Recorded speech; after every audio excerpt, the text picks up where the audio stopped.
I'm Jenny Raymundo.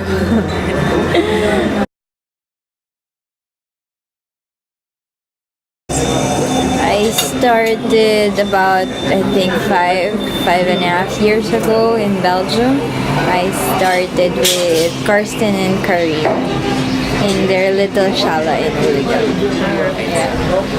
And those years, what did Ashtanga bring for you?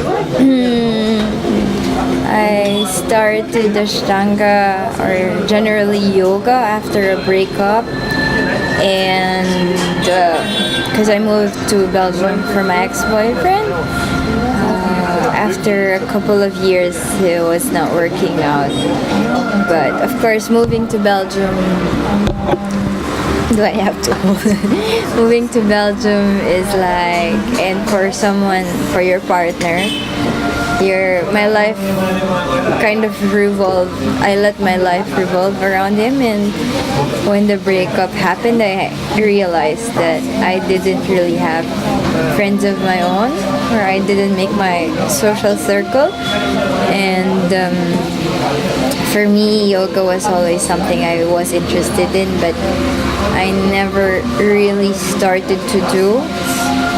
So in the beginning, it was just, my idea was to make friends, because you're doing some activity, don't have to talk. And I thought it was like a great way of making friends.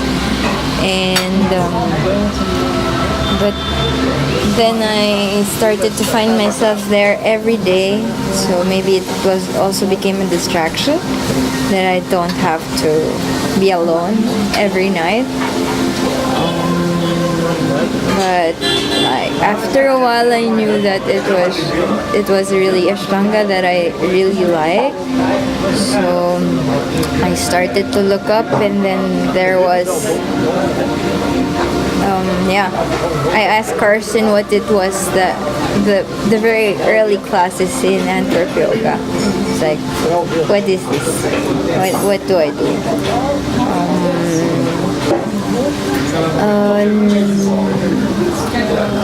Then after I entered that room, I just did not come out. I got stuck into that room, which is very good. 5 years after, 3 years after that, I went here to Mysore to find out more, to, like what they say, the source, to see what it is here. And after 3 years, I managed to go back.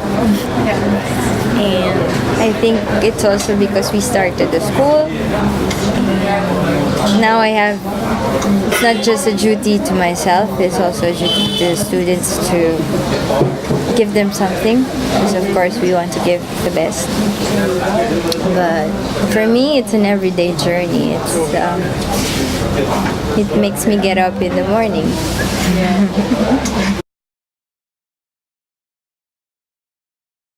For me, getting up for work is very hard, but getting up for yoga, it's something else. It's like getting up for work is I have to do it for somebody else, but for getting up to practice, it's like I want to get up. I want to experience that.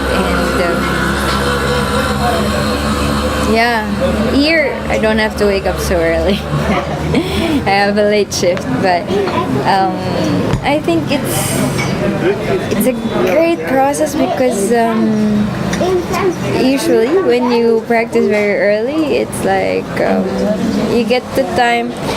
It's a luxury, because you have the time to spend with yourself, to get to know yourself, and to a place where you are at the moment, because there's no escape. It's like it's there, you know what's happening, and the everyday practice makes you realize how you feel and what is happening there, and all your thoughts. It's like, it's very reflective of where you are at the moment. And there's no escape. And but it's a beautiful part of the journey, and I feel very lucky to experience it because I know that it's not a lot. Not everyone has 2 hours. Not everyone has 1 hour to spend like this, and I'm happy to be able to do it. Yeah.